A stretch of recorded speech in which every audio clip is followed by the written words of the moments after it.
Welcome to manual education, welcome to this video.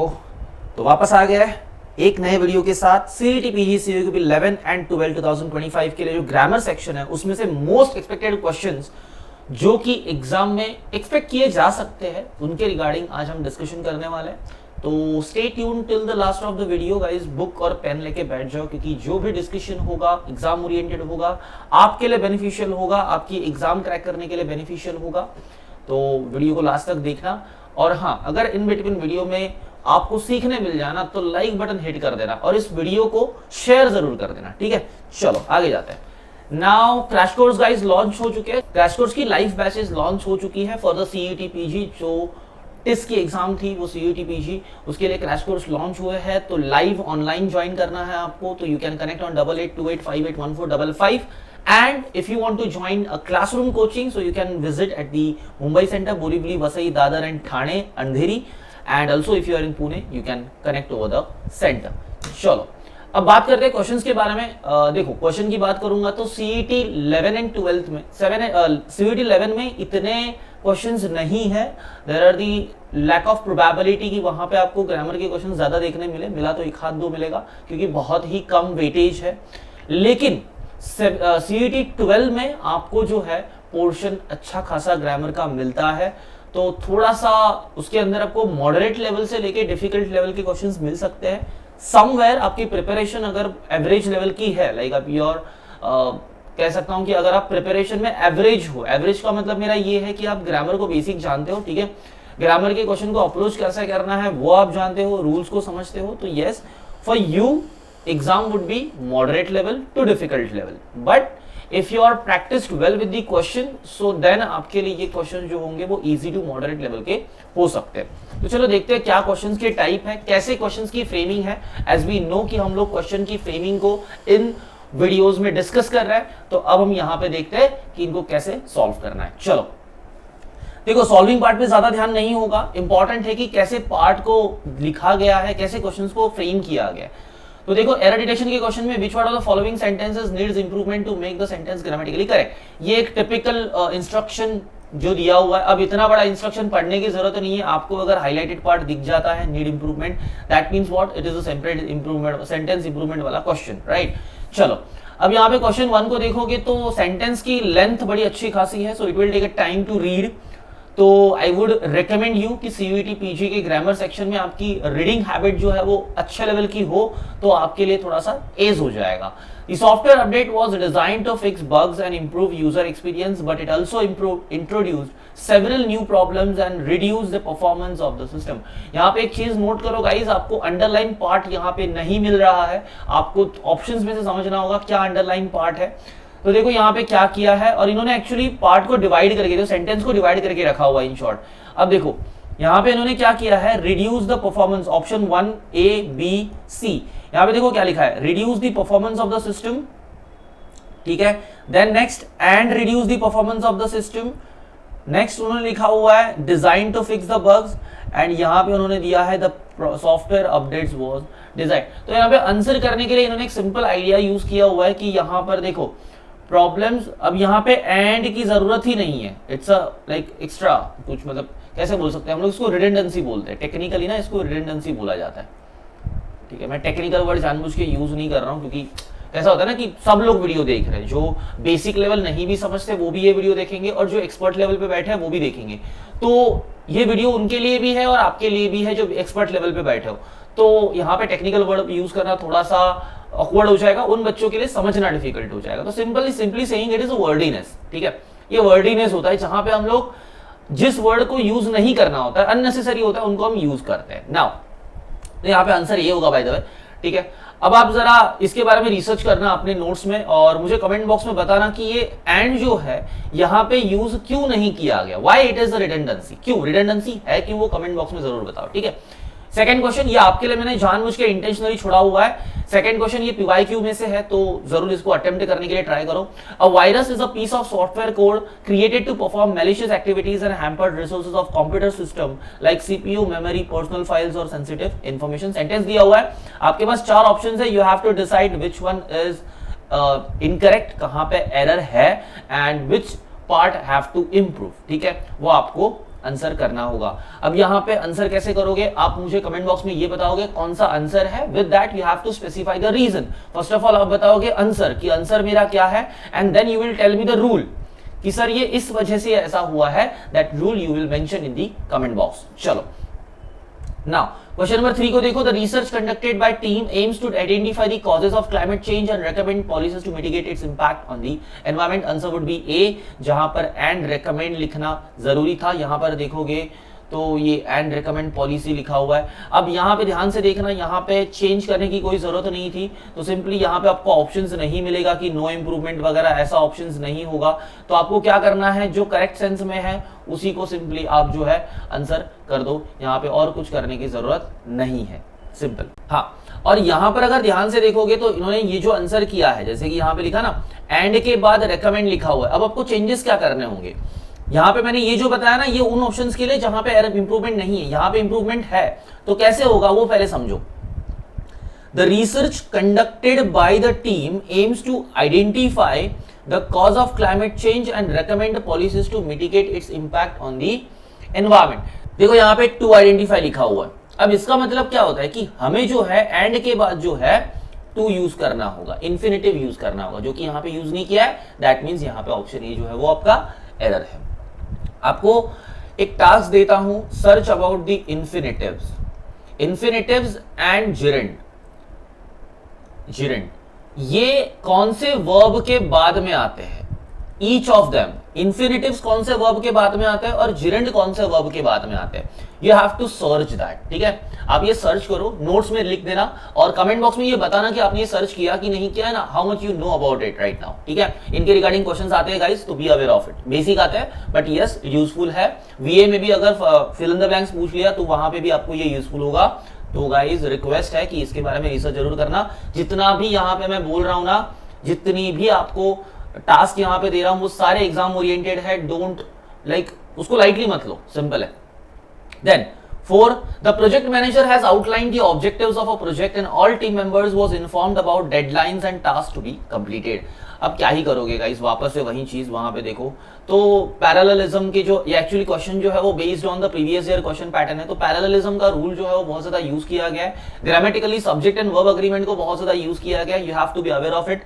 Parallelism का rule क्यों use किया जाता है, मोस्टली क्या होता है ना कि पैरेललिज्म के अंडर सारे रूल्स कवर हो जाते हैं। whether it would be a plurality or singularity, whether it would be a tense or something like a part of speech, तो उसमें कोई चेंजेस नहीं होते। पैरेललिज्म में आपको सारे रूल्स कवर करने पड़ते हैं। पैरेललिज्म बोलने के लिए पैरेललिज्म है, but it's a combination of all rules, simple.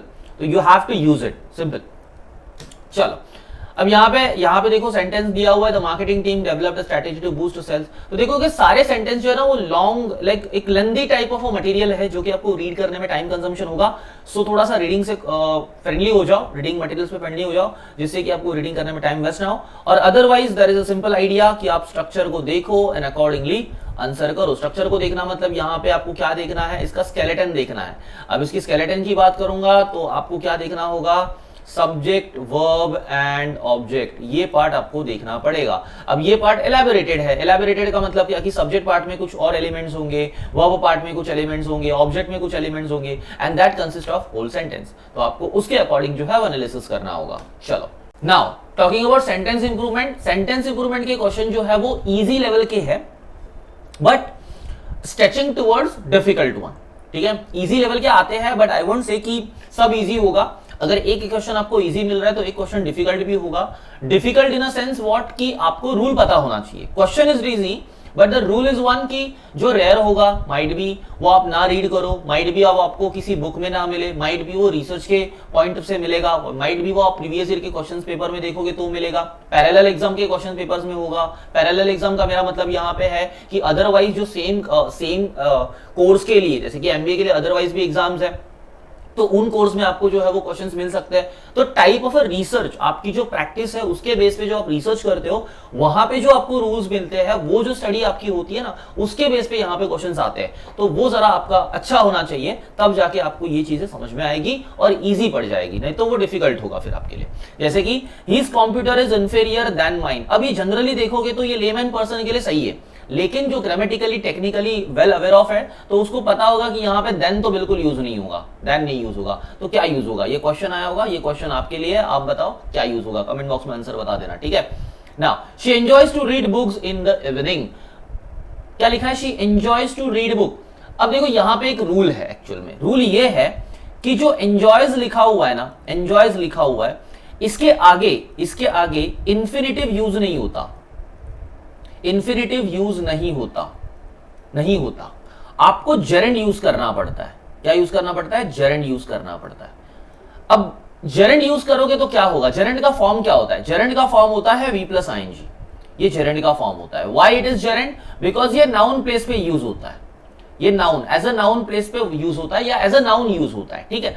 So now आपका टास्क ये है कि मुझे आप ये बताओ, यहां पर टू रीड लिखा हुआ है, आई नो कि error in this part, but now I want कि what exactly the gerund form of this infinitive, इस जेरेंड फॉर्म का इस इन्फिनेटिव का जेरेंड फॉर्म क्या होगा, वो आपको बताना होगा, ठीक है। जितने लोग इसको आंसर करोगे उनको नेक्स्ट वीडियो में उनका नाम लिया जाएगा, तो जरूर कमेंट बॉक्स में बताओ कि ये जेरेंड फॉर्म क्या होगा, ठीक है।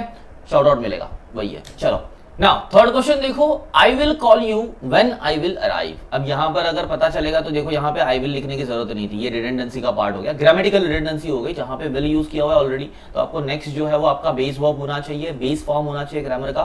मैंने यहाँ पे बेस वर्ब या बेस ग्रामर का फॉर्म बोला तो कुछ अलग नहीं बात कर रहा हूँ, मैं प्राइमरी वर्ब की बात कर रहा हूँ। तो कोई ऐसा मत सोच लेना कि सर ये सब क्या टेक्निकली बातें कर रहे हो, कुछ समझ में नहीं आ रहा है, तो कुछ नहीं है, प्राइमरी वर्ब यूज कर रहा हूँ। अगर प्राइमरी वर्ब भी नहीं समझ में आता तो मैं एक्शन वर्ब यूज कर रहा हूँ। अगर एक्शन वर्ब भी नहीं समझ में आता तो सिंपली बता देता हूँ राइट जो है वो एक्शन वर्ब है, एग्जाम्पल के लिए, ठीक है।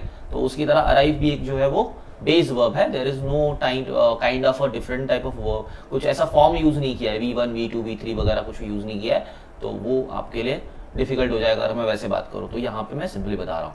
नाउ फोर्थ वन देखो, she was so tired she couldn't hardly stay awake. ऐसा नहीं लगता कुछ यहाँ पे गलत यूज किया है, कुडंट के साथ हार्डली यूज किया है, रॉन्ग होगा, रिडंडेंसी हो जाएगी, राइट। दोनों भी नेगेटिव है, दोनों नेगेटिव एक साथ यूज करने की कोई जरूरत नहीं है, दोनों में से कोई एक होता तो भी काम चल जाता। Now fifth one, this is the first time he has visited to New York. यहां पर विजिटेड टू लिखने की क्या जरूरत थी? विजिटेड सीधा न्यूयॉर्क लिख देते तो भी चलता ना, तो विजिटेड टू नहीं होना चाहिए, सिर्फ विजिटेड न्यूयॉर्क बोलता तो भी सही हो जाता, सिंपल।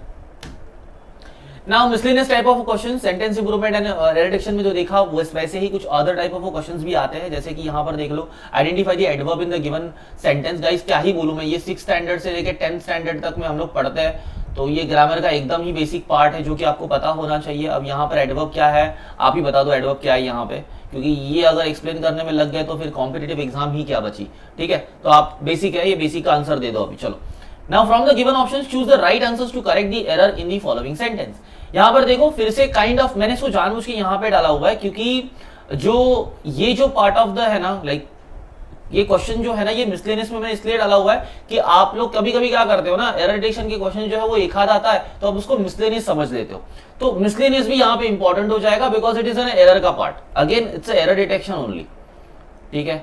ये एरर डिटेक्शन ही है, कुछ अलग नहीं है, बस थोड़ा सा चेंजेस करके दे दिए तो ये एरर डिटेक्शन का फॉर्म अलग हो गया, बट डजंट लाइक दिस कि बाबा यहाँ पे आपको इसको करना नहीं है, पढ़ना नहीं है, ऐसा नहीं होता, इसको भी पढ़ना होता है, ठीक है। It is your task to answer me कि which one has that error जो आपको करेक्ट करना होगा, part of the error detection ही है, कुछ अलग नहीं है, ठीक है।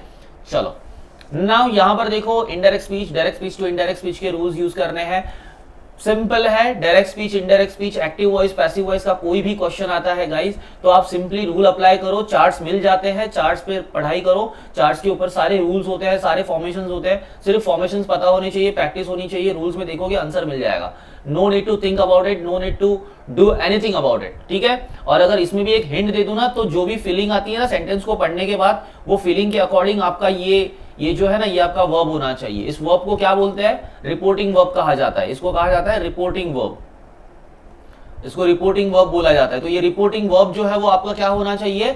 अकॉर्डिंग टू फीलिंग होना चाहिए, जो इसके अंदर जो फील मिल रहा है ना उसके अकॉर्डिंग। ध्यान से देखो यहाँ पे क्या लिखा हुआ है, please take me home, I don't feel very well, मतलब यहाँ पे क्या बोला है? Please take me home, I don't feel very well, he asked them to take him home, he wasn't feeling very well. अब ध्यान से देखो, रिक्वेस्ट देम टू टेक लिखना गलत होगा क्योंकि यहां पर ही है ही नहीं, ठीक है, ये यूज ही नहीं किया, अदरवाइज रिक्वेस्टेड सही होता। यू विल से कि सर यहाँ पे रिक्वेस्टेड लिखा हुआ है तो रिक्वेस्टेड क्यों नहीं लिखा। रिक्वेस्टेड लिखना तब सही होता जब अगर ही यूज करता। यहां पर आस्क्ड बाय डिफॉल्ट क्यों आ गया, because all of them are wrong. Interested बोलना रॉन्ग हो जाएगा, इंसिस्टेड बोलना भी रॉन्ग हो जाएगा। He is not forcing them to do that, he is only requesting them और आस्किंग देम कि मेरे लिए ये कर दो।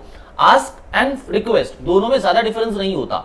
फिलिंग पार्ट की बात करोगे तो request would be the correct one, but then यहां पे ऑप्शन में ही के साथ रिक्वेस्ट नहीं होने की वजह से वो एलिमिनेट हो जाएगा and simply fourth one would be your correct answer.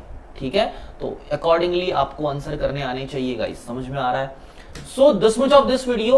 इस टाइप के क्वेश्चंस आपको सीईटी 12th में या 11 में देखने मिलेंगे। 11 में इतने डिफिकल्ट नहीं मिलेंगे, but yes kind of a question आपको देखने मिलेंगे जो आपको सॉल्व करने होंगे।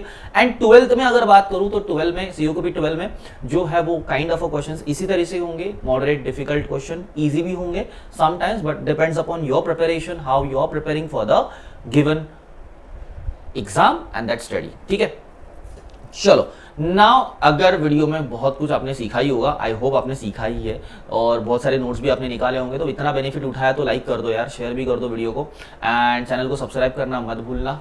ठीक है, so thank you for watching the video, meet me in the next video.